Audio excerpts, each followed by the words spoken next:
The oak chair beneath me creaked the way old bones do when you ask them to carry one more thing. The law office smelled of polished lemon and paper that had never been held close to the chest. Across the mahogany table, 3 people I had fed, soothed, and forgiven for nearly 40 years sat with the bright, satisfied stillness of guests who have arrived early to claim the best room. I was 69 years old, and I had built my life on a simple belief. Loyalty was not a performance, it was a way of breathing. You did not abandon the people you had loved into their last winter. You did not leave a house unattended when it had once sheltered your own hungry heart. The attorney cleared his throat as if he were about to read weather. "Margaret Callahan," he said, and the sound of my name in that place felt like a stranger knocking. Thomas Hawthorne, Henry's son, did not look at me. His wife, Celeste, offered me a smile so carefully measured it could have been poured from a bottle. Their daughter Vivian tapped the tip of her pen against her teeth, impatient, as if my existence had become an administrative delay. "In recognition of your years of service," the attorney continued, "Mr. Hawthorne left you." Celeste's hand drifted to her throat, a gesture of staged tenderness. "We all appreciate what you did," she murmured, the way people speak to a nurse at the end of a long shift. Then the attorney slid something across the table toward me. It was not money. Not an envelope. It was a small iron key, heavy enough to bruise the wood, with a strip of aged ribbon tied to it, faded green, like moss in shade. Attached was a tag, thick parchment, stamped with a seal I did not recognize. A crescent moon above a sheaf of barley. My fingers went cold before I even touched it. "Along with the key," the attorney said, "there is a deed." Thomas finally lifted his eyes, and something sharp moved behind them. "A sealed distillery," the attorney read. The word sealed landed in the room like a locked door. Celeste's smile faltered, just for a breath. Vivian stopped tapping her pen. And I, who had spent my life swallowing my questions so I could carry other people's, felt the first crack of something enormous beneath the surface, something that had been waiting for me longer than I had been waiting for it. Because I knew that seal. Not from Hawthorne papers. From a winter long ago, when I left an orphanage with nothing but a coat that wasn't mine and a secret pressed into my palm. And I suddenly understood, Henry Hawthorne's will was not the beginning of my humiliation. It was the beginning of his apology. And whatever waited behind that key had been waiting a lifetime. Not for them. For me. I did not ask what it meant. I did not ask why. In that moment I only held the iron, and listened to the soft, stunned hush of people realizing the story might not belong to them. Not anymore. I took the key into my hand. And in the weight of it, I felt a promise that had been sealed before I ever learned how to spell my own name. I did not grow up with heirlooms. I grew up with hand-me-downs and rules that fit like stiff collars. St. Bridget's Home for Children sat on the edge of Louisville, where the city began to thin and the trees grew bold enough to lean over the road like eavesdroppers. The brick walls were the color of dried blood in winter light, and the windows were tall but never truly open. We slept in rows, our breath rising in pale ghosts when the radiators went quiet. We learned early that you could miss someone you'd never met. You could ache for a face you had no memory of. You could learn to fold longing into your pocket like a handkerchief and carry it without letting anyone see. They gave me my name the way people assign numbers to boxes. Margaret Callahan. Maggie, the older girls called me, softer, as if the nickname could make the world less sharp. I left St. Bridget's at 17 in 1974, with a suitcase that had a broken clasp and a coat that smelled faintly of mothballs and someone else's perfume. Sister Agnes walked me to the front steps in the early morning, before the other children woke. The air tasted like iron and coal smoke. My hands were chapped from washing dishes the night before, and my stomach held the strange hollow excitement of a bird that has been in a cage so long it does not trust the sky. Sister Agnes was not what people imagine when they picture a nun. She was not stern in the easy, theatrical way. She was quiet in the dangerous way, like a woman who sees too much and chooses her words carefully so they still have power when she spends them. At the bottom step, she stopped. "You'll be tempted," she said, "to believe you are leaving with nothing." I tried to smile. "I'm leaving with a job at the Hawthorne estate," I told her. "Housekeeping. Mrs. Hawthorne's friend arranged it. It's a good place." It is a place, she corrected gently. Then she reached into the pocket of her habit and pressed something into my hand. It was a tin the size of a biscuit, wrapped in cloth and tied with green ribbon. This is not a gift, she said. It is an inheritance. I laughed. Just once, the incredulous sound of a girl who had been told too many fairy tales were for other people. Sister Agnes did not laugh. You will not open it, she said, and her gaze held mine so firmly I felt pinned. Not until you are older. Not until you have learned what loyalty costs and what it can build. When the time comes, someone will give you a key. You will know it. She squeezed my fingers around the tin. And Maggie, she added, her voice softer, when you are wronged, and you will be wronged, do not beg for your worth. Let it find you. It always does, eventually. But only if you stay alive long enough to meet it. I carried that tin for years. In dresser drawers. Under beds. In the back of closets. Once, in my 30s, I held it to my ear and shook it gently, listening for the rattle of coins, a message, anything. It gave nothing away. It stayed sealed in its patient silence, as if time itself were the lock. And so I went to the Hawthorne estate with my sealed tin and my borrowed coat, and I became the kind of woman who learns how to leave no fingerprints on other people's lives. Hawthorne House sat outside Bardstown, where Kentucky hills roll like the backs of sleeping animals and the air smells of cut grass and creek water. The driveway was lined with horse chestnuts. In late spring their blossoms looked like white candles, and I used to think the trees were keeping vigil over the house. Henry Hawthorne was already a widower when I arrived. His wife, Eleanor, had died young, and grief had settled into him like dust, quiet, constant, easy to forget until you ran your hand over a surface and saw what clung to you. He had 2 children. Thomas was 19 and already carried himself like a man who believed life was an inheritance he had not agreed to share. His sister Lillian was 15, bright-eyed and restless, with a laugh that rose too quickly in rooms that demanded quiet. I started as a maid and became, over the decades, something harder to name. I ran the house when Henry traveled. I learned which boards creaked, which silverware belonged in which drawer, which guests needed warmth and which only wanted service. I learned the tastes of the Hawthorne family the way some women learn scripture. When Lillian married and moved away, I packed her dishes with careful hands.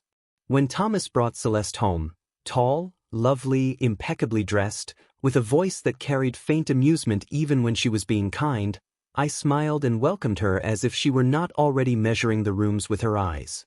Margaret, Celeste said on the day she first toured the house, her hand trailing along the banister, Henry tells me you've been here since you were a child.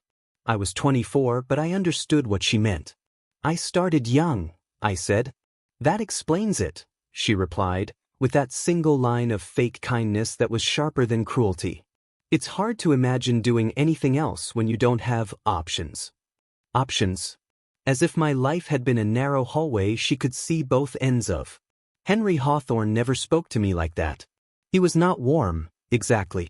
He was a man built of restraint, the kind who had learned early that affection could be a liability. But he watched. He noticed. In his own quiet way, he respected competence the way other men respected power. Over the years he asked me about St. Brigid's only once. What was it like? He said, late one evening in 1989, when a storm had knocked the power out and we sat in the kitchen with candles burning low. The wind pushed rain against the windows in handfuls. I was stirring soup. The candlelight turned the steam into a pale veil. It was consistent, I said carefully. It fed us. It kept us safe. And it taught us how to make ourselves small. Henry's spoon paused halfway to his mouth. Small, he repeated, as if tasting the word. Yes, I said. So no one could accuse us of taking up too much. He looked at the candle flame for a long moment. That is a kind of theft, he said quietly. To teach a child that. Then he set his spoon down, and as if the conversation had burned his tongue, he never asked again. I worked through my 20s, my 30s, my 40s. I watched other women marry, watched children grow. I did not have children myself. People asked sometimes, kindly, and I learned to smile in a way that closed the subject. My life was the house. My days were woven into its rhythms. The hawthorns became my weather, predictable, occasionally stormy, always inevitable. When Henry grew older, he began to move through the rooms more slowly. His hands trembled when he held his coffee cup. His gaze lingered on photographs as if he were trying to memorize them before they disappeared. Thomas and Celeste visited more often then, but their visits carried a new quality. They walked through the house like appraisers. They spoke in low voices about renovations, about updating. Vivian, their daughter, was grown by then, sharp, ambitious, with a phone that never left her hand. She looked at Hawthorne House the way a buyer looks at an antique, calculating its value, imagining what could be sold. I began to feel, in those years, the slow tightening of a trap. It was not one moment, but a collection of small ones. Celeste replacing linens without asking, Thomas remarking on the expense of staff, Vivian making jokes about me living forever. "She's like part of the wallpaper," Vivian once said, laughing, while I stood in the doorway holding a tray of drinks. "You don't even notice her until she's gone." They laughed as if it were charming. I smiled as if I hadn't heard. But inside, something old and wary lifted its head. The orphanage had taught me to read the weather in people. It had taught me that dismissal is often a prelude. In the winter of 2025, Henry's health declined quickly. His doctor started coming twice a week. The house filled with the quiet panic of people trying not to name what was coming. One afternoon, as I changed the sheets in Henry's bedroom, he called my name. "Maggie," he said. I turned. He was sitting in his chair by the window, wrapped in a wool blanket, his skin pale and thin. Snow fell outside in slow, drifting feathers. "Yes, sir?"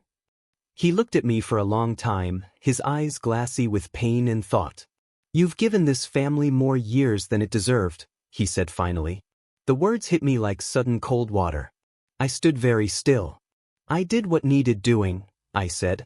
Henry's mouth twitched, not quite a smile. "That's what you always say. As if loyalty is a chore you can check off." He coughed, a harsh sound that made his shoulders shake. When it passed, he spoke again, quieter. "Do you still have it?" My hands tightened on the sheet. "Have what?" He swallowed. "The thing you carried from St. Bridget's." My heart stuttered. I had never told him about the tin. Never. Not even to Lillian, who had once been kind to me in a way that made my chest ache. Henry's eyes did not leave my face. "Do you still have it?" he repeated. "Yes," I whispered. He closed his eyes for a moment, as if in relief. When he opened them, they were wet. "Good," he said. "When the time comes, you'll need to be brave enough to take what you're owed." I wanted to ask him what he meant. I wanted to press him, to shake the truth out of him. But Henry Hawthorne was a man who chose his secrets the way others chose their suits, carefully tailored, never accidental. He only looked out at the snow and said, "Promise me you won't let them make you small again." The promise lodged in my throat like a stone. "I promise," I managed. He nodded once, as if that was all he needed. Then he turned his face toward the window, and the conversation was over. He died 3 weeks later, on a Tuesday morning, as light crept into the room like a hesitant visitor. I was the one holding his hand when his breathing changed. I was the one who noticed the exact moment his fingers went slack. Thomas and Celeste arrived 20 minutes later, coat collars turned up, their grief neat and contained. Vivian arrived an hour after that, eyes red, makeup flawless. They thanked me for being there, as if I had been hired to witness his death. The funeral passed in a blur of black fabric and polite condolences. People from town came, people who had known Henry in business, people who admired the Hawthorne name as if it were a monument. They spoke about legacy, about family, about tradition.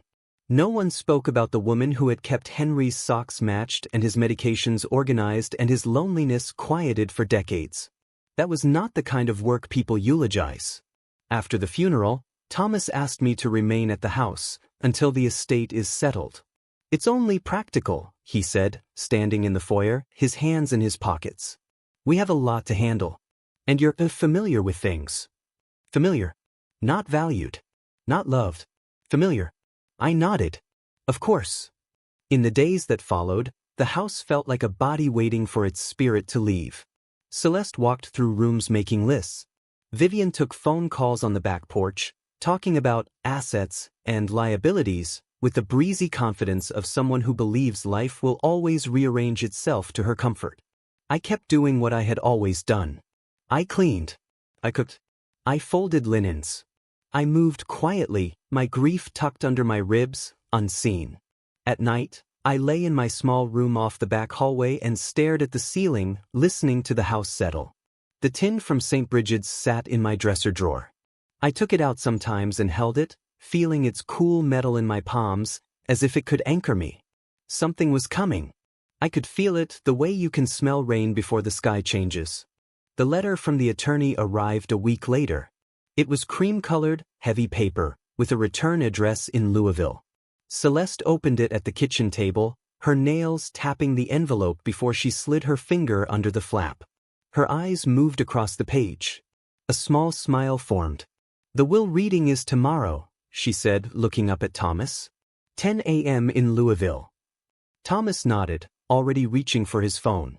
Vivian barely glanced up. Celeste turned her gaze to me as if remembering I existed. "Margaret," she said, voice honeyed, "you'll come as well. Henry did mention you. We thought it would be respectful." Respectful. As if my presence were a courtesy, not a consequence. I nodded again. My hands were steady, but my stomach churned. That night I could not sleep. I sat on the edge of my bed with the tin in my lap and the ribbon trailing like a thin vein of green. Sister Agnes's voice came back to me in fragments. "Inheritance. A key. When you are wronged." I did not understand. But I had learned, over a lifetime, that understanding often arrives after the blow. The next morning, the drive to Louisville felt longer than it should have. The sky was low and gray. The highway hummed beneath the tires like a distant drum. Thomas drove. Celeste sat beside him, scrolling through something on her phone. Vivian sat in the back, legs crossed, looking out the window with bored impatience. I sat beside her, hands folded in my lap, the iron key from the will reading still unknown to me, the tin at home in my drawer, the future hanging ahead like fog. The law office downtown was sleek and cold, all glass and sharp corners.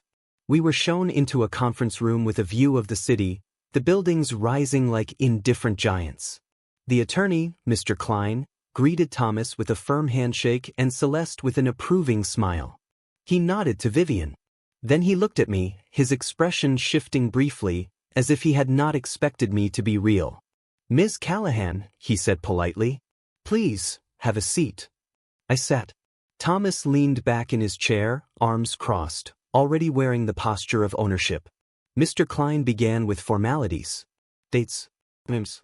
Numbers. The words floated past me like dry leaves. I watched Thomas's face. I watched Celeste's hands. I watched Vivian's eyes flicker with calculation. Then Mr. Klein read the line that cut me clean. "In recognition of your years of service," he said, "Mr. Hawthorne leaves you a severance payment of—" He named a number. It was not small. It was enough to sound generous to anyone who had not spent decades giving their life away for room and board and a sense of belonging that could be revoked at any time. Celeste's hand lifted to her chest again. "Henry always had such a big heart," she said softly. Thomas exhaled, almost amused. "Well," he said, looking at me for the first time, "I suppose that's fair." As if my 40 years had been a job contract. Vivian smiled brightly. "We'll help you find a nice place," she offered, her voice too cheerful. "A little apartment. Somewhere easy. Somewhere easy. Somewhere out of sight." Mr. Klein continued reading. "House. Investments." Everything flowing neatly toward Thomas, like a river returning to its expected course. My throat tightened. The room felt too bright. The walls too close. And then Mr. Klein paused. He adjusted his glasses. He reached for a second folder, thinner, sealed with a strip of green ribbon. Thomas frowned. "What's that?" Mr. Klein looked at him. "A separate matter," he said. "Mr. Hawthorne requested that it be read only after the primary will." Celeste's smile stayed in place, but something in her eyes sharpened. "Separate," she repeated. Mr. Klein opened the folder and removed a small iron key tied with faded green ribbon. He placed it on the table, sliding it toward me. My breath caught. He unfolded a document and read, "Margaret Callahan is hereby granted sole ownership of Hollow Creek Distillery, including all structures, equipment, records, and associated land parcels as defined in the attached deed. Said distillery has been sealed and held in trust until this date." Thomas's chair scraped slightly as he leaned forward. "That's impossible," he said, the words quick, automatic. "There is no distillery. My father didn't own." Mr. Klein lifted a hand gently. "Mr. Hawthorne did not own it outright," he said. "He held it in trust, under an arrangement dating back several decades. The trust is now executed." Celeste's fingers curled around the edge of the table. "And why?" she asked, her voice still soft but now carrying steel. "Would Henry leave that to her?" Mr. Klein's gaze was steady. "Because that is what the trust stipulates," he said. "And because Mr. Hawthorne left a letter explaining his reasoning." He reached into the folder again and removed an envelope. The seal on it was the same crescent moon and barley. He did not open it yet. My heart hammered.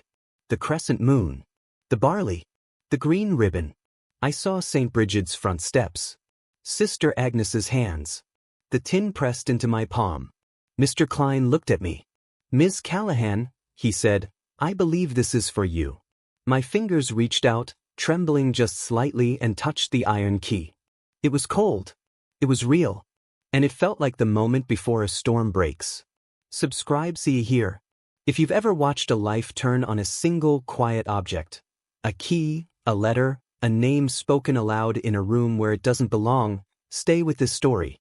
Because what waited behind that seal was not just a building. It was a truth that had been arranged patiently for decades.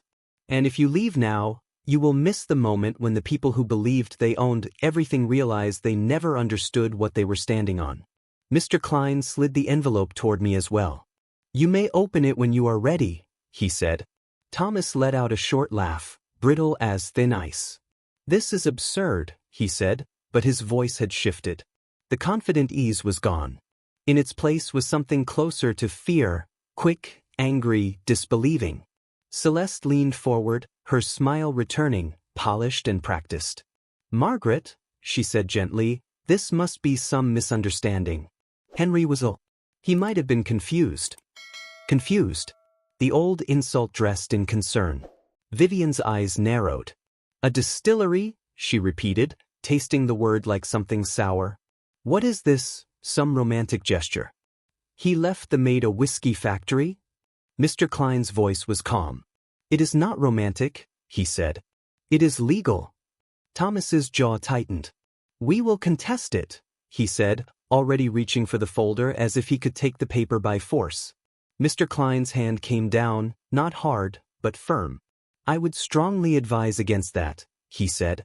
Celeste blinked. "Why?" Mr. Klein's gaze remained on Thomas. "Because the trust contains a clause," he said, "that would activate certain consequences should any beneficiary attempt to interfere with its execution." Thomas's eyes flashed. "What consequences?" Mr. Klein did not answer immediately. He looked at the letter, still sealed, and then at me. "Ms. Callahan," he said, "would you prefer to read this privately?" I stared at the envelope. My hands were suddenly damp. The seal gleamed faintly in the office light, the crescent moon like a sliver of night. "No," I said quietly. My voice surprised even me. It was steady. "I'll read it here." Celeste's smile wavered again. "Margaret," she murmured as if warning me, "you don't need to do this." I looked at her. I had spent years watching Celeste's kindness. I knew its shape. I knew it was not meant to lift me, only to keep me manageable. "I think I do," I said. I broke the seal. The paper inside was thick, the handwriting neat and deliberate. Henry Hawthorne's hand. I had seen it on check stubs, on holiday cards to distant relatives. But this felt different. This felt like someone carving words into stone. I began to read. And as I read, the room changed. Not in any dramatic way. No lights flickered. No thunder sounded. But something shifted in the air, like a door opening in a long-closed house. "My dear Maggie," the letter began. Celeste inhaled sharply. Thomas's face went pale. I felt my throat tighten. Henry had never called me dear aloud. "I am sorry," the letter continued, "for what I did not say when I still had breath to carry it." My vision blurred for a moment. I blinked, forced myself to keep reading. "I am sorry for the years I let you serve my family without naming what you truly were. Not an employee, not a convenience, but a steady presence that kept us from collapsing under our own selfishness. I know that when this letter is read, my son will believe he has been wronged. He will believe I have betrayed blood. But I have watched blood betray you for decades, and I have watched you remain, not because you were weak, but because you were loyal in a way our family has never deserved." Thomas shifted in his chair, his hands clenched. Henry's letter went on. "When I first met you, you were 17, carrying your entire life in a suitcase that did not close. You did not ask for pity. You did not ask for love. You simply worked. You simply endured. And I recognized in you something I recognized in myself, the quiet terror of being unwanted." My breath hitched. Henry had never spoken of his own terror. Not like this. "I need you to know," the letter continued, "that your arrival at Hawthorne House was not entirely accidental. Sister Agnes of St. Bridget's Home for Children asked me, years ago, to keep watch for a girl with your name. She told me you carried something that belonged to you, though you did not yet understand it. She asked me to do what she could not, to protect it until you were ready." My fingers tightened on the paper. The ribbon. Celeste's voice was low, strained. "This is," she began. Mr. Klein lifted a finger. "Let her read," he said. I kept going. "Hollow Creek Distillery," Henry wrote, "was built in 1921 by a man named Patrick Callahan." The name struck me like a bell. Callahan. My surname. Henry's pen had not wavered. He knew what he was doing. "Patrick Callahan was your father," the letter said. The room went utterly still. Vivian's mouth opened, then closed again. My ears rang. My hands went numb. The paper trembled. I had never known my father. St. Bridget's had told me my mother died when I was a baby and my father was unknown. Unknown. Like a blank space in a file. But here, on this paper, in Henry Hawthorne's hand, was a name. A person. The truth. Henry's letter continued. "Patrick was a man who loved fiercely and made mistakes fiercely as well. He was a distiller by craft and a dreamer by nature. He built Hollow Creek not just to make spirits, but to make sanctuary. In the years after the First World War, the orphanage overflowed. Children slept in hallways. Patrick was not a wealthy man, but he believed that if he could build something that produced steady income, he could keep St. Bridget's alive without begging from those who liked charity only when it came with control. He was wrong about one thing," Henry wrote. "He believed good intentions were enough protection." My throat felt raw. I swallowed. "Prohibition came," Henry continued, "and with it came men who were not interested in sanctuary. They wanted profit. They wanted power. Patrick refused to hand Hollow Creek over. He sealed it himself, literally sealed it, closing the rickhouse, chaining the doors, burying the ledgers, hiding the keys. He put the distillery into a trust with Sister Agnes's predecessor, a woman named Sister Bernadette, with instructions that it would remain sealed until a specific condition was met. It would be opened by his child, when that child had lived long enough to understand what the world takes from orphans, and what it can never truly keep. The iron key on the table seemed to glow in my peripheral vision. Henry's letter did not soften. "Patrick died in 1932, he wrote. Not of illness. Not of accident. He died because he refused to sell what he built. The men who wanted Hollow Creek took what they could, but they could not find the keys, could not find the ledgers, could not prove ownership. So they walked away, leaving the distillery to rot, sealed and useless. St. Bridget's kept the trust alive for decades," Henry continued, quietly, patiently, even as the world forgot. "When the orphanage began to struggle financially again in the 1970s, Sister Agnes contacted me. She knew my family had influence and legal resources. She asked me to become the trustee who could protect the distillery from greedy hands until you were ready. I agreed," Henry wrote, and I kept that promise. I kept it even when it cost me. Even when my family would never forgive me if they knew. I kept it because I watched you. I watched you become the kind of person Patrick hoped his child would be: loyal, resilient, quietly powerful. Not because you were born into comfort, but because you survived without it. And Maggie, Henry wrote, I knew this would happen. I knew my son and his wife would try to erase you the moment I was gone. I knew they would offer you false kindness, a severance, a nice apartment. I knew they would speak of you as if you were a piece of furniture that could be moved out of the way. So I arranged this, he wrote, not as revenge, but as restoration. My eyes burned. I blinked hard. There is more, Henry continued. The trust contains what my attorney will explain. But understand this, Hollow Creek is not a small, forgotten building. It includes land, water rights, timber rights, and one more thing. My breath held. The Hawthorne House sits on land that is, legally, part of Hollow Creek's original parcel, Henry wrote. My grandfather separated the deeds in a way that allowed the family to pretend it was ours alone. It was not. We have been living for nearly a century on a piece of ground that belonged to Patrick Callahan's trust. I corrected that. Quietly. Legally. Completely. My son will inherit the house, Henry wrote, but he will inherit it as a tenant. Hollow Creek, under your ownership, will hold the underlying land. They will not be able to sell it, refinance it, or develop it without your consent. This is the divine trap, Henry wrote, and I could almost hear his voice on the phrase, dry and unflinching. They will learn that what they dismissed as worthless is the foundation under their feet. I am sorry, Henry ended, for every year I let you believe you were small. I am sorry I could not tell you sooner. Forgive me if you can. But do not waste your life trying to earn love from those who only respect power. Take what is yours. Open what was sealed. And build something that proves the world wrong. Henry Hawthorne. The silence after I finished was not empty.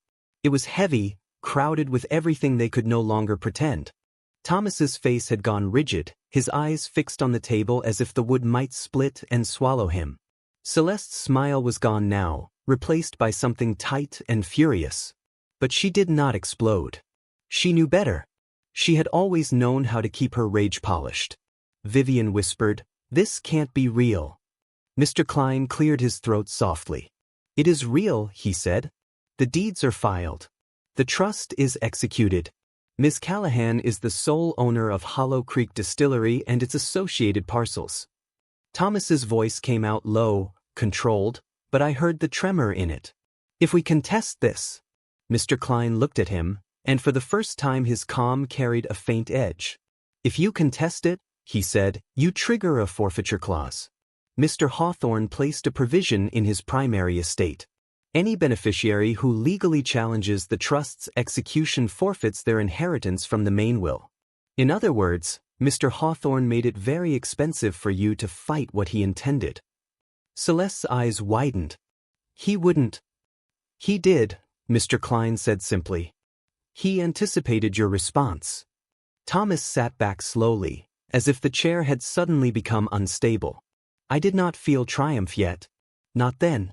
What I felt was something more complicated and more human, a long-held grief cracking open, like ice breaking on a river after a hard winter. My father. A distillery. A trust. The trap.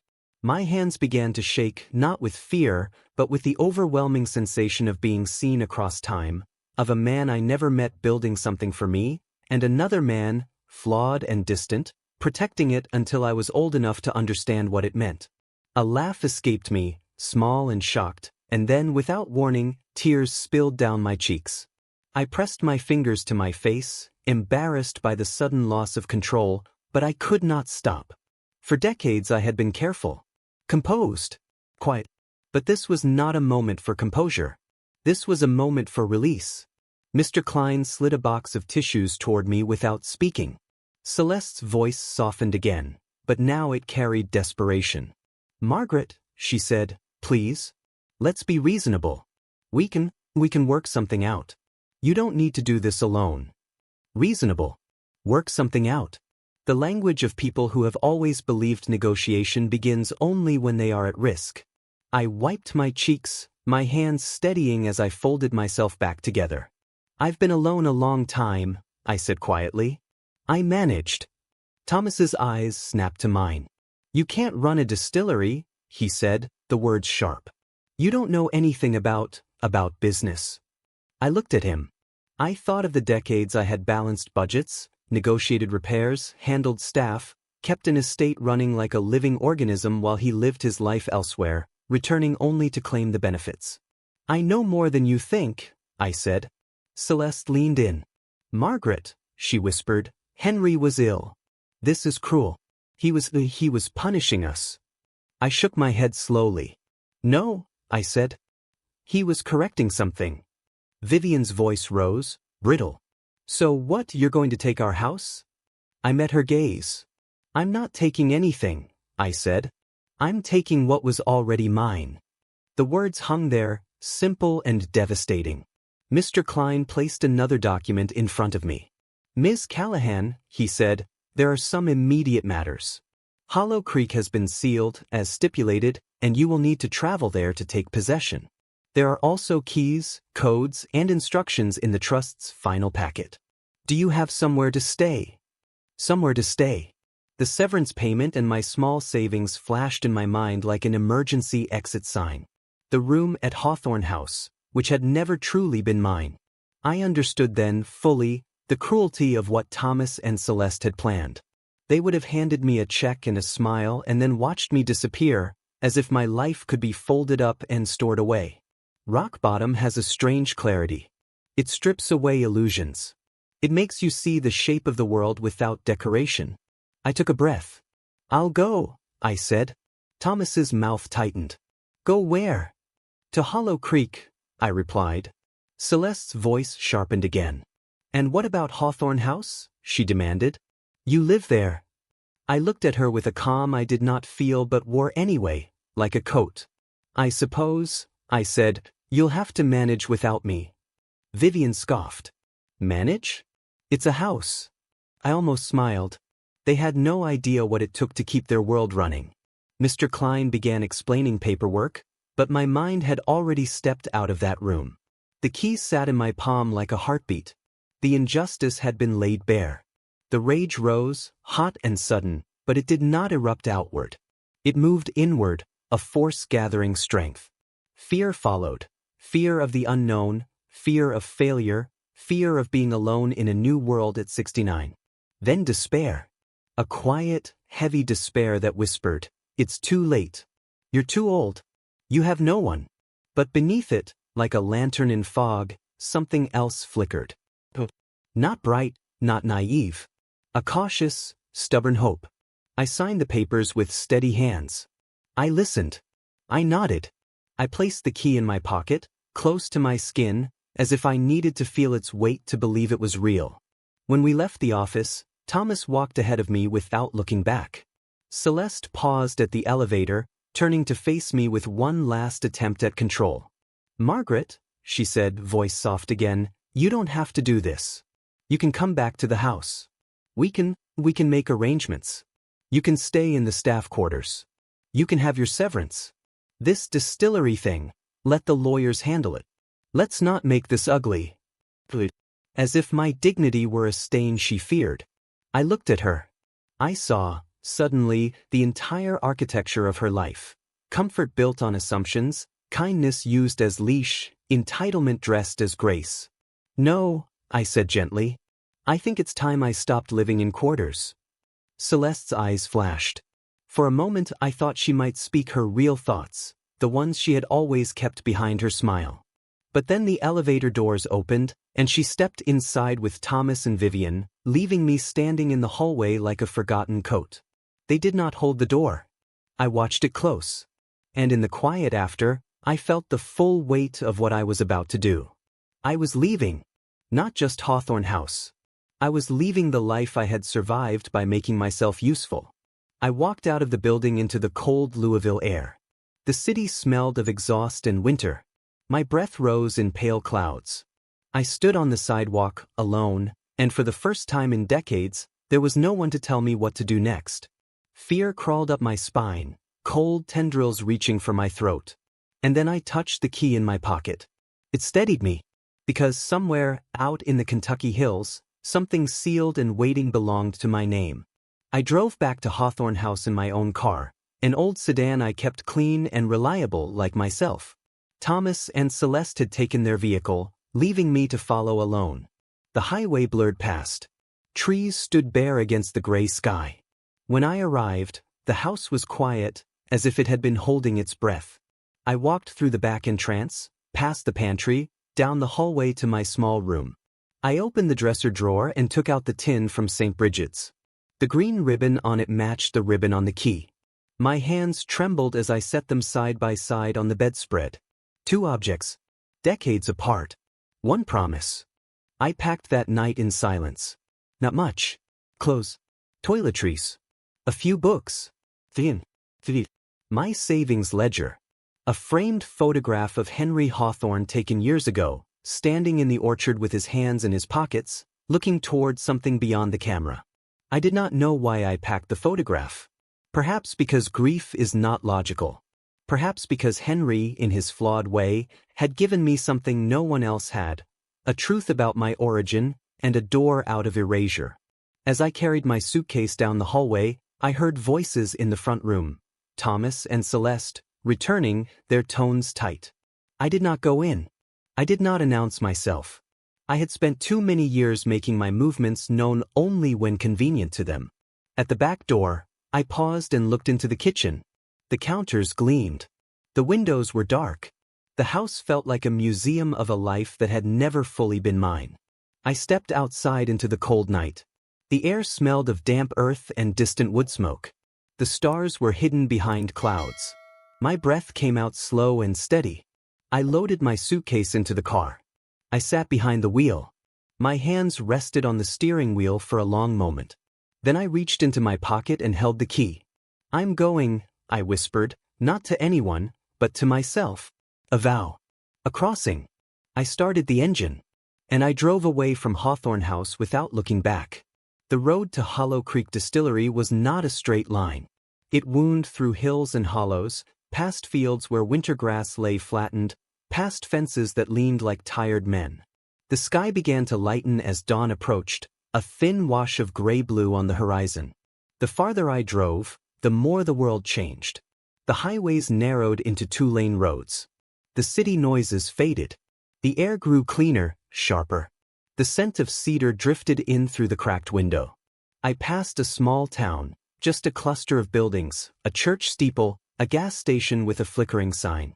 People moved slowly there, bundled in coats, their faces turned into the wind. A man outside the gas station lifted a hand in a small wave as I passed, as if acknowledging my presence in a world where people still did that. Hope is sometimes that simple. A wave. A gesture. A sign that you are seen. I followed the directions Mr. Klein had given me, written neatly on a piece of paper. Turn left at the old water tower. Pass the cemetery. Follow the gravel road until it ends. The gravel crunched under my tires. The road narrowed further, lined with trees that arched overhead. The branches were bare, but I could see buds swelling faintly at their tips, the promise of spring hidden in winter's bones. I drove slowly, my hands tight on the wheel. The fear returned in waves. What if the distillery was ruined? What if it was nothing? What if I had been handed a burden disguised as a gift? And then, as the road curved around a stand of pine, I saw it. A building tucked into the hollow like a secret. It was larger than I expected. Two main structures, a stone building with tall windows boarded over, and behind it a long wooden rickhouse, its siding weathered silver gray. A creek ran alongside, the water dark and moving, whispering over rocks. A rusted sign hung crooked near the entrance gate, half covered in vines. Hollow Creek Distillery. The letters were faded but still legible, as if refusing to disappear. My chest tightened. Wonder rose, soft, disbelieving. This was real. This had been waiting. I parked the car and stepped out. The air was colder here, shaded by trees, but it smelled alive, damp leaves, creek water, old wood, a faint sweetness in the air that might have been the memory of grain. I walked toward the gate. It was chained shut, the chain thick and rusted, but not broken. A padlock hung heavy in the center. I took the key from my pocket.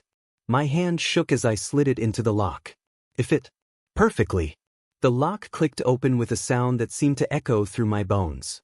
I stood there for a moment, my breath caught, my fingers still on the iron. A threshold is not just a physical place. It is a decision. I unhooked the chain and pushed the gate. It groaned as it opened, the sound low and slow, like an old animal waking. I stepped inside. The ground was uneven, covered in moss and fallen leaves. The buildings loomed close, their windows dark.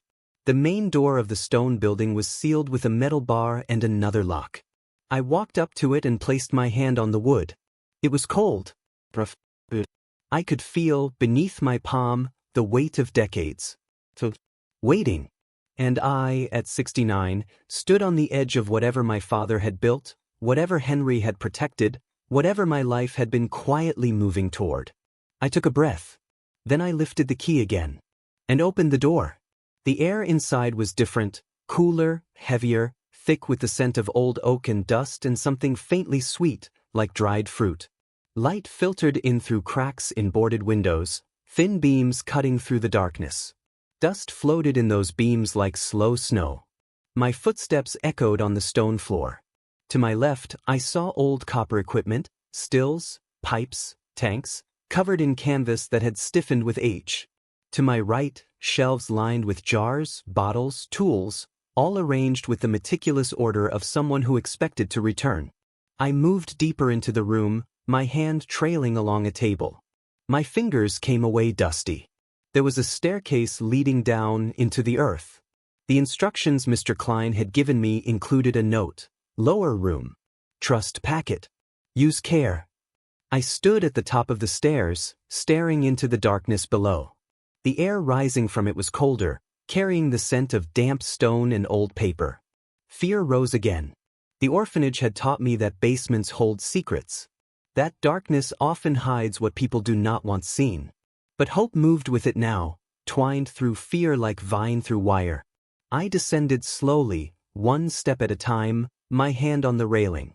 The wood was slick with age. The stairs creaked softly. At the bottom was a small room, lit by a single window near the ceiling. The light was dim but enough to see. In the center of the room sat a wooden desk, surprisingly intact. On it lay a leather-bound ledger. Beside it, a cassette recorder, old, the kind people used before everything became digital. And next to that, a stack of envelopes tied with green ribbon. My hands went to my mouth. A sound escaped me, half laugh, half sob. Someone had been preparing this. Not just legally. Personally. I approached the desk and touched the ledger. The leather was cracked but smooth beneath my fingers. The cover was stamped with the crescent moon and barley. I opened it. Inside, the pages were filled with handwriting, neat, slanted, careful. Dates, names, recipes, notes about barrels, temperatures, grain bills. And at the front, tucked into a pocket, was a folded letter. Not in Henry's handwriting. The ink was older, the penmanship ornate. I unfolded it with trembling hands. The paper was thin, fragile, like something that had survived by being protected. At the top was a name. Patrick Callahan. My breath stopped. The letter began. To my child, if this reaches you. My vision blurred. The room tilted slightly. I gripped the edge of the desk until my knuckles whitened. To my child, the letter continued, I do not know your face.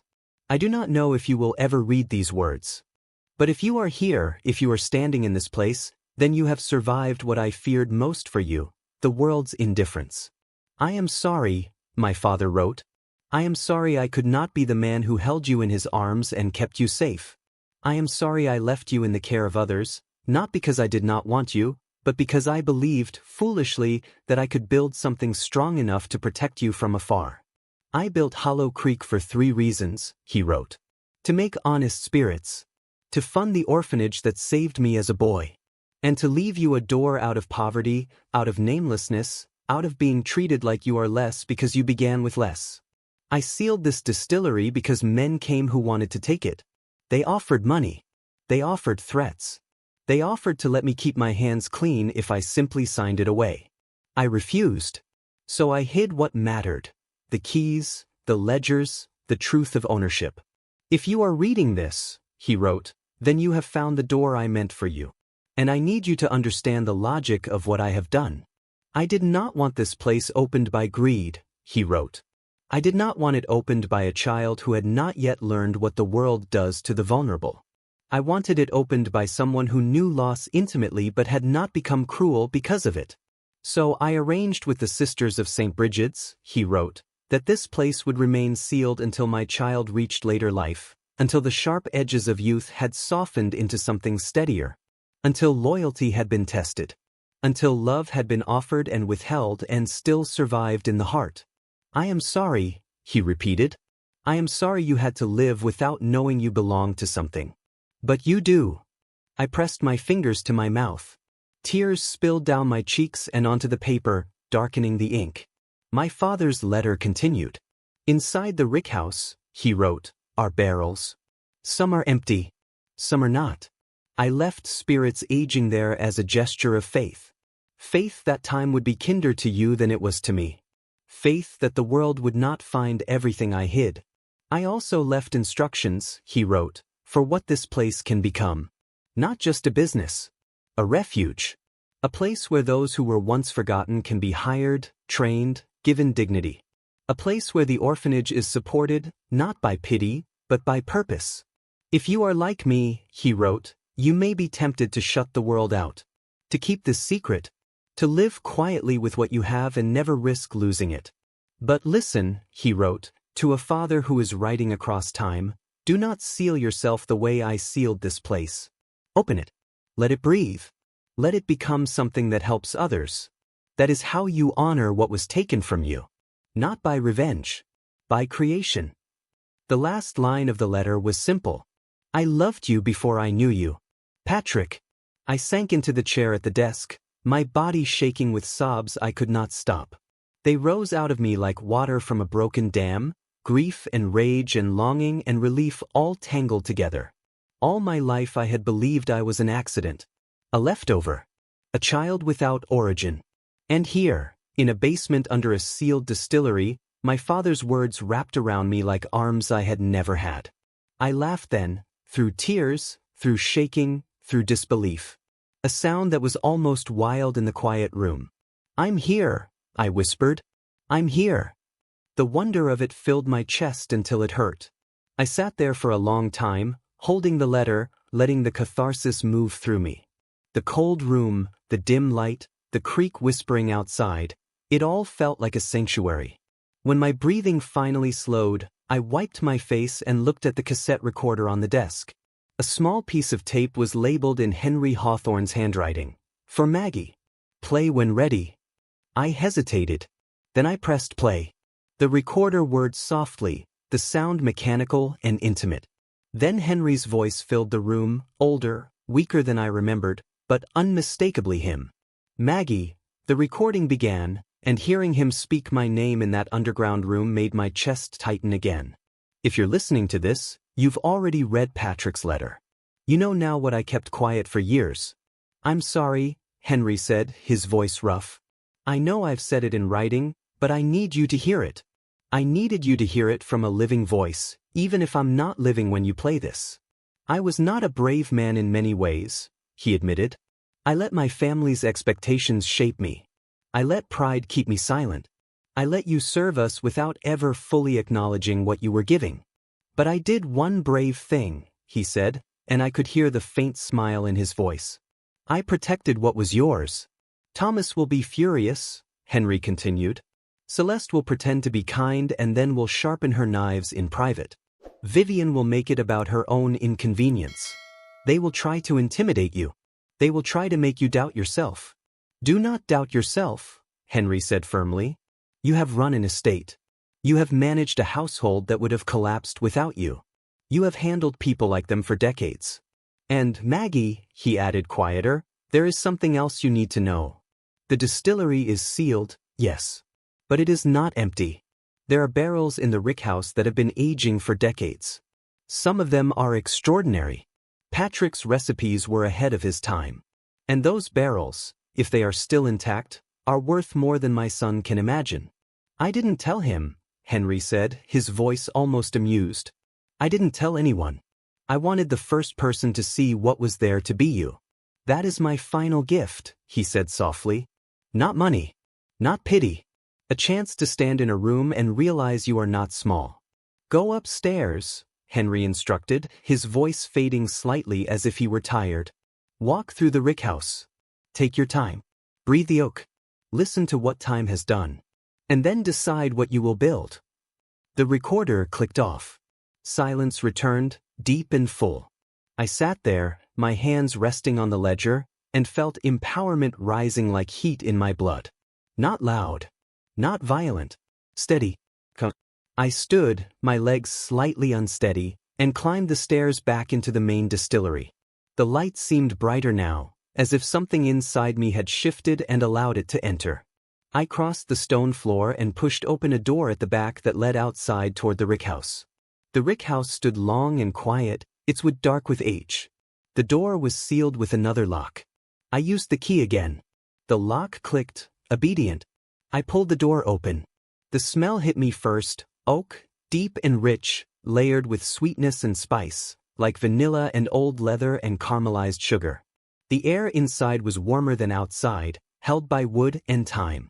Rows of barrels stacked in shadow, stretching back into darkness. Dust lay thick on the floor, but the barrels themselves looked intact, their hoops rusted but holding. I walked slowly down the center aisle, my footsteps soft. Light filtered in through slats, striping the barrels with gold. I ran my hand along one. The wood was smooth, cool, slightly damp. A faint sheen of evaporation glimmered near the bung, whiskey's slow breath, the angel's share. I laughed again, a small, stunned sound. These were not empty. These were alive. I found a small workbench with tools neatly arranged under a canvas cover. Beside it was a notebook, wrapped in oilcloth. I opened it. It contained Patrick's recipes, written in careful detail. Notes about grain from local farms, about yeast strains, about water from the creek. Notes about patience. I stood there, holding the notebook, and felt wonder swell again. My father had planned this. He had imagined me here, touching what he had made. He had built a bridge across time.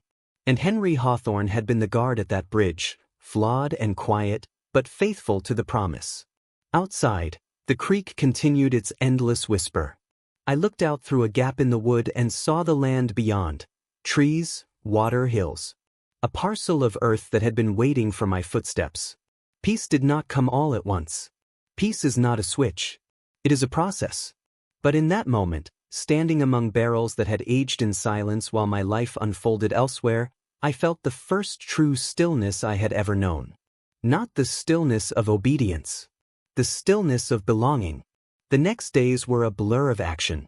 I returned to town and found a small motel to stay in while I figured out my next steps. The woman at the front desk, a middle-aged lady with kind eyes and a slow smile, glanced at my suitcase and said, "You passing through?" I hesitated, then said, "No. I think I'm arriving." Her smile widened. "Well," she said, sliding a key across the counter, "welcome. Welcome." A word I had rarely heard without strings. I hired a locksmith to assess the building. I called an inspector. I met with a local banker recommended by Mr. Klein, a man named Earl Jenkins who wore his skepticism openly but listened carefully when I explained what I had. "A sealed distillery," Earl repeated, leaning back in his chair. "Well, I'll be." Folks around here always whispered about Hollow Creek, but most thought it was just a ghost story.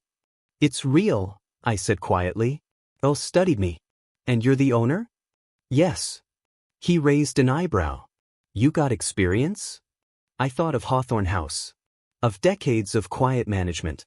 Of budgets, staff, repairs, crises handled behind closed doors. "I do," I said. Earl nodded slowly. "All right then," he said. "Let's see what you've got." Word traveled fast in small towns. Within a week, people began stopping by the gate at Hollow Creek, curious locals, cautious, intrigued. A man in a flannel shirt offered to help clear brush. A woman brought a casserole and said, "Figured you might not be cooking much with all this going on." A young mechanic offered to look at the old equipment. Kindness arrived in practical forms.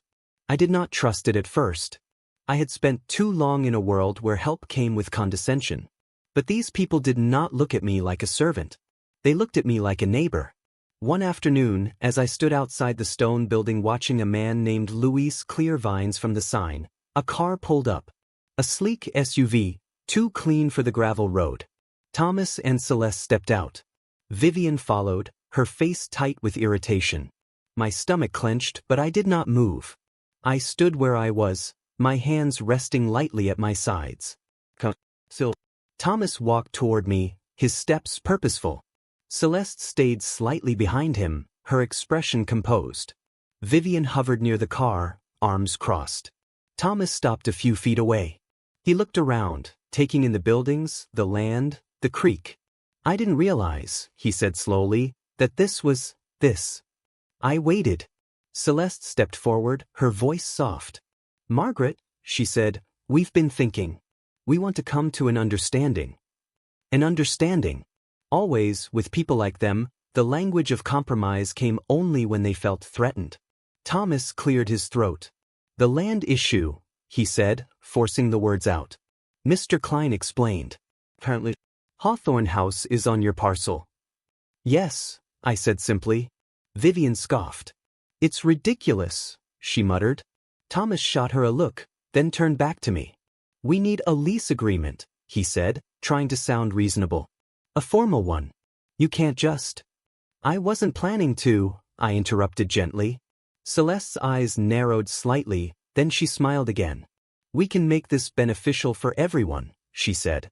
"We can offer you additional compensation, Margaret. A monthly payment. We can even include you in family functions." Henry would have wanted. The phrase was almost laughable. I looked at Celeste. Her face was perfectly arranged, but I could see the tension at the corners of her mouth, the way she held herself as if trying not to crack. "No," I said. Thomas blinked. "No." I shook my head. "I don't need additional compensation," I said quietly. "I don't need inclusion." Celeste's smile stiffened. "Margaret," she warned softly, "don't be difficult." Difficult. The label they put on anyone who refused to stay small. I took a breath. The rage that had once simmered inside me was gone now, replaced by something steadier. "I'm not being difficult," I said. "I'm being clear." Thomas's jaw tightened. "Then what do you want?" he demanded. I looked past them, toward the distillery buildings, toward the creek, toward the workers who had become, in days, a small circle of community around me. "I want peace," I said. "I want to build what was meant to be built." Celeste's voice dropped, sharp. "And you're going to hold our home hostage to do it?" I turned my gaze back to her. "Your home," I said softly, "was built on someone else's ground. You didn't know. But now you do." Thomas's face flushed. "We can fight this," he said, though the words sounded hollow now. He knew the forfeiture clause. He knew the trap. I nodded. "You can," I said. "But it will cost you." Henry made sure of that. Vivian stepped forward, eyes flashing. "So you're just going to enjoy this?" she snapped. "Watching us scramble?" I looked at her. She was young enough to believe power was always loud. She did not yet understand the devastation of quiet certainty. "I'm not watching you scramble," I said. "I'm watching myself stand." Thomas exhaled, his shoulders sagging slightly. For the first time, he looked tired. Not just angry. Tired. Celeste's voice softened again, but now it carried a different tone, less manipulative, more cautious. "Margaret," she said, "what are you proposing?" I reached into my coat pocket and pulled out a folder, prepared, not impulsive. Mr. Klein had helped me draft it. Earl Jenkins had reviewed it. I had thought through every line. "A lease," I said, handing it to Thomas. "Fair. Long-term. You keep the house. You pay a reasonable amount. You maintain the property. You do not interfere with Hollow Creek's operations. And you do not speak of me as if I am an inconvenience." Thomas took the folder, his hands stiff. He opened it, scanning quickly. Celeste leaned in, reading over his shoulder. Vivian rolled her eyes. Thomas looked up. And if we refuse? I met his gaze. Then you can find another place to live, I said calmly. Because this land is not yours. Celeste's nostrils flared, but she said nothing. She knew the truth. They had been outmaneuvered by a dead man and a trust written long before they paid attention. Thomas closed the folder slowly.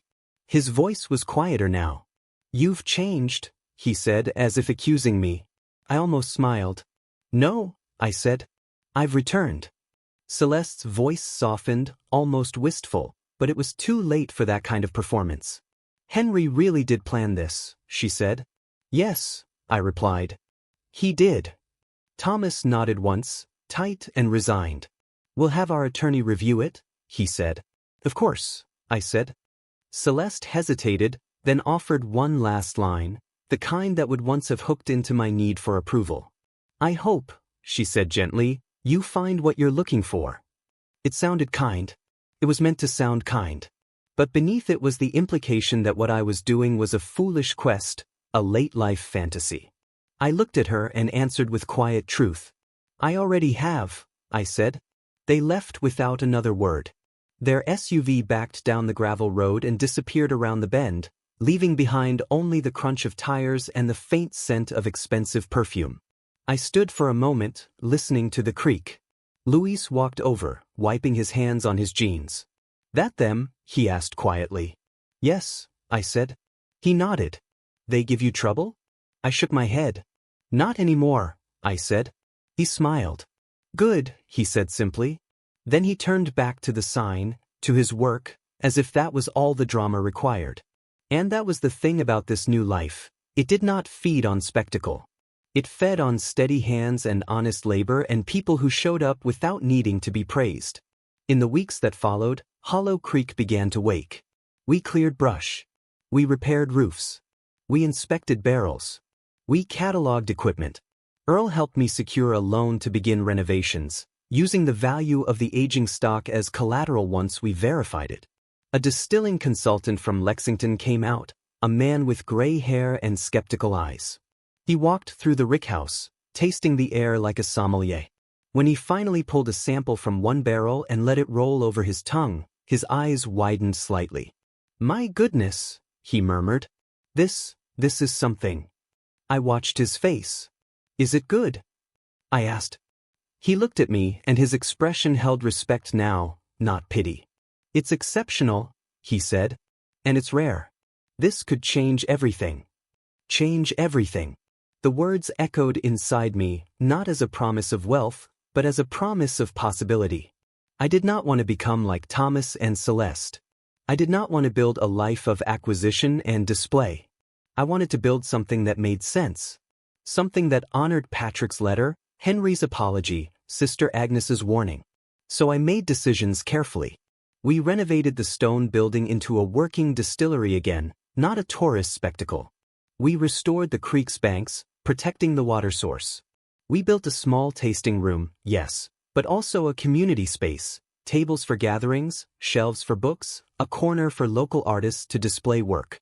I reached out to St. Bridget's Home for Children, now smaller, struggling, still standing.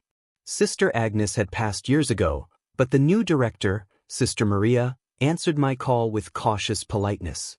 When I told her my name, there was a pause. Callahan, she repeated softly. Yes, I said. And Hollow Creek? She asked, disbelief in her voice. Yes, I replied. The silence on the line filled with emotion. When she spoke again, her voice trembled slightly. Sister Agnes used to talk about you, she said. She said you were steady. She said one day you would come into your inheritance. My throat tightened. She was right, I whispered. Sister Maria exhaled. What do you need? She asked. I looked out the window of my motel room at the hills beyond. I want to help, I said. Not with charity. With structure. With opportunity. We began planning a program. Apprenticeships for older foster youth, training in trades, distilling, cooperage, maintenance, hospitality, skills that could support a life. We planned scholarships funded by Hollow Creek's profits. The work gave my days new meaning. My body was tired at night, but it was a clean tired, earned by building something, not by erasing myself for someone else's comfort. 3 months passed. Spring arrived quietly. Buds opened. The creek ran clearer. The hills turned green. And then, one morning, I stood in the restored distillery building and watched the first run of new spirit drip clear and steady into a waiting vessel. It was beautiful in its simplicity. Clear liquid catching light. The sound of it, steady, patient, like time itself. Louise stood beside me watching. Earl had come too. So had a handful of locals who had helped. They stood with hands in pockets, faces open, witnessing. I thought of Patrick sealing this place. Of Henry guarding it. Of Sister Agnes pressing the tin into my palm on a cold morning in 1974. I thought of all the years I had been made small.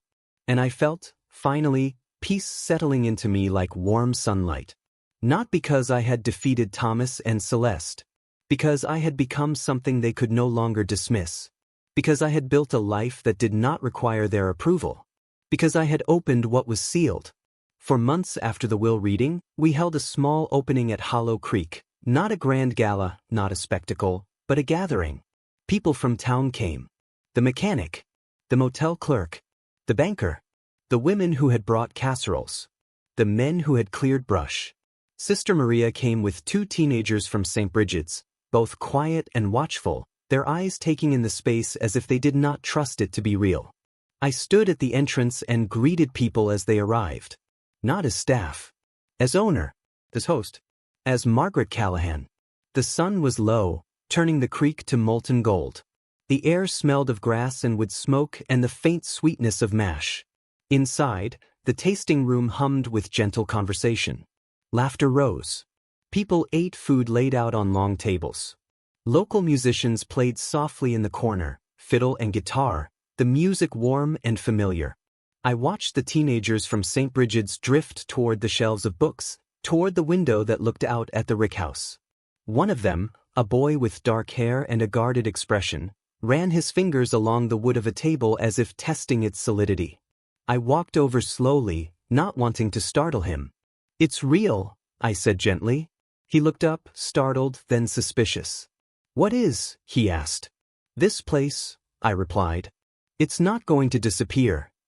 He stared at me for a moment, then his gaze flicked away.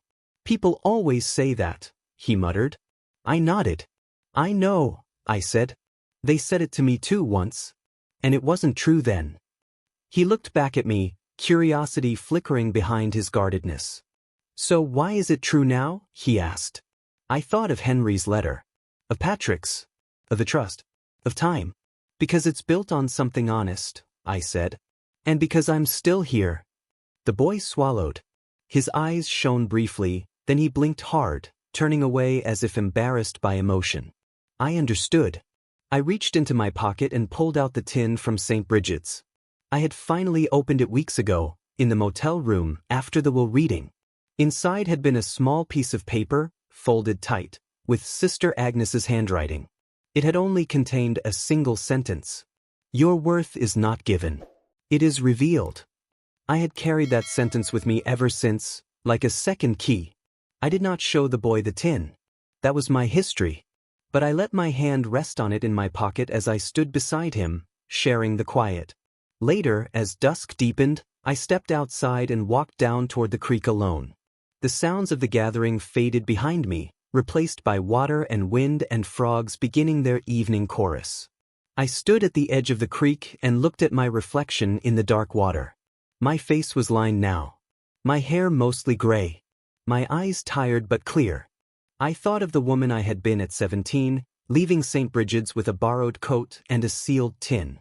She had believed she was leaving with nothing. She had been wrong. She had been carrying a beginning. I closed my eyes and let the cool air fill my lungs. What I had thought was an ending, Henry's death, the will reading, the dismissal, the erasure, had become the doorway to something else. Not a fairy tale. A life. A life built on authenticity, not performance. On community, not servitude. On creation, not survival alone. I opened my eyes and watched the creek move. Time does not stop. It carries everything forward, whether we are ready or not. But sometimes, if you are patient enough, if you endure long enough, you arrive at the place where what was sealed for you is finally ready to be opened. And you realize that the story was never about what was taken from you. It was about what you could build anyway. It was about how strength can look like quiet hands folding linens for decades, and then one day, those hands turning a key. It was about how loyalty, when offered to the wrong people, becomes a cage, but when offered to yourself, becomes freedom. I stood there until the first stars appeared above the hills, small and steady. Then I turned and walked back toward the light of the distillery, toward the sound of people who had become my community, toward the life that had been waiting, sealed and patient, for me to claim it. Comment C if there was a moment in this story that touched the place inside you where you learned your own strength, when you endured something hard, survived something lonely, or finally stood up without raising your voice. Leave one word in the comments that names that feeling. One word so we can recognize each other there, quietly, the way steady people do. Share C, and if there is someone you love, a friend, a mother, a sister, who has been carrying too much in silence, share this story with them as an act of tenderness. Not because it is dramatic, but because it is true in the way life is true, slow, unfair, and sometimes astonishingly redeemable. And if you want to keep walking through stories like this, stories where the quiet ones don't disappear, where what's sealed gets opened, where endings turn into beginnings, subscribe and stay close to the next one. On this channel, we don't chase noise. We follow the key turning in the dark.